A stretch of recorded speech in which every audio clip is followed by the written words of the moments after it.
ایشان اور رابعہ ایک ستیلے ماں بیٹے کی کہانی، جس میں ستیلی ماں والی کوئی بات نہ تھی، لیکن ایشان اپنی ستیلی ماں کو آج تک ایکسیپٹ نہیں کر پایا تھا۔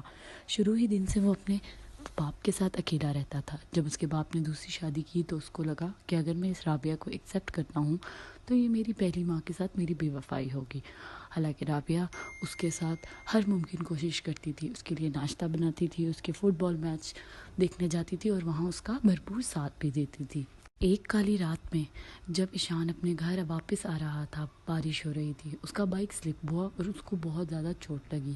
درد سے وہ گھر پہنچا تو دیکھا اس کا باپ آگے گھر پر موجود نہ تھا۔ رابعہ نے جب ایشان کو اس حالت میں دیکھا تو اس نے فوراً اس کو صوفے پر بٹھایا اور اس کی مرہم پٹی کرنے لگی اور اس کے زخم کو ہلکا ہلکا پھونک مارنے لگی۔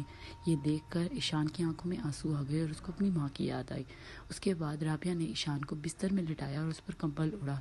تب ایشان نے آہستہ سے کہا، شکریہ ماں، جس پر رابعہ کی آنکھوں میں آنسو آ گئے اور اس نے کہا، کوئی بات نہیں میرے بیٹے۔